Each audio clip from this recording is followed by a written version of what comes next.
ثم إن أسباب وقوع الحرب بين عتيبة وقحطان لا دخل لها بالشأن السياسي العثماني، إنما هي خلافات على البادية ومراعي الإبل، كما سوف نذكره لاحقا إن شاء الله.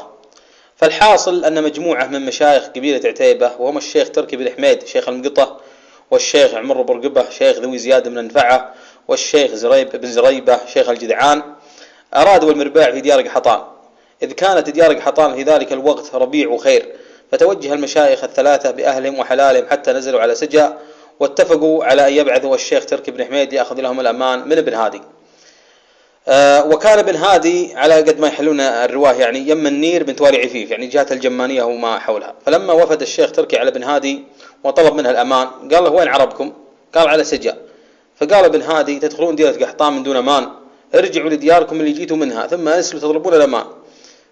قال ابن حميد: يا ابن هادي، احنا جيناكم ورعاننا وحلالنا ذبح ملجول، ولا فيهم حيل يعودون للحجاز ويرجعون ثاني مرة، ما عطنا الأمان وخلنا نرعى في نجد. فأبى ابن هادي وقال: ارجعوا للحجاز ثم طلبوا الأمان. فغضب ابن حميد ورجع لقبيلته وأخبرهم بما قاله ابن هادي. فقال ابن زريبة: خل الراي عندي يا ابن حميد. قال: الراي عندك. قال: بكرة تولم الصبح بروح أنا وأنت لابن هادي. فلما قام ابن زريبة من عند ابن حميد أخذ شلفاه وراح الخيلة، وقام يبول الخيل المعاطي. الخيل المعاطي اللي هي تشتهي الحصن مثل المجسر في البل. قام يبول الخيل المعاطي على رأس الشلفاء. ويوم أصبح الصبح ركب بعيره واتجه لابن حميد وطلب منه يرافق لابن هادي. فاتجهوا لابن هادي، ويوم أتوا حلة ابن هادي وانشدوا عنه قالوا: هل تلقون عند خيله في المفلى؟ فاتجهوا إليه، ويوم جوه إلياه راكب على ظهر حصان هتوم. فحط ابن زريبة شلفاه عند خشم الحصان، ويوم الحصان شم ريحة الخيل المعاطي هاج ووقف على رجلينه واخذ يلوح بيدينه ويصهل، لا ينبغى ابن هادي يطيح من ظهره. ويبدو أن ابن زريبة سوى هالسواه تفاؤلا بالحرب.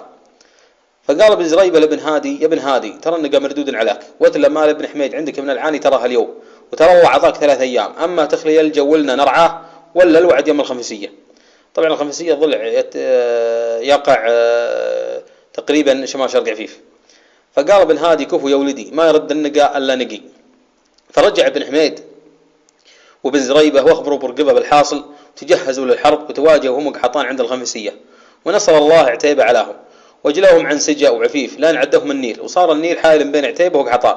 ربعت عتيبة في هاك السنة مرباع طيب. جدعاني يا جاهل بالفعل هاك الخبر، قبيلة النجد عرفت مفاعيلها، افعوا لنا في القدايم نحت فوق الصخر على صخور الجبال وفي مداهيلها، مدهالنا نجد نمشي فيه فوق وحدر، ونشدد القوم ونغير منازلها، ونشدد القوم ونغير منازلها، في راي شيوخ على سرد المهار الشقر، شيوخ الياحة ولت تعرف محاويلها، بالسيف ولا بعيدان تسد النحر، شيوخ ترد البرا والقوم ترسيلها، مربع بالعواني يوم ولا شهر، سربان والاسم يكفي عن تفاصيلها، سربان والاسم يكفي عن تفاصيلها.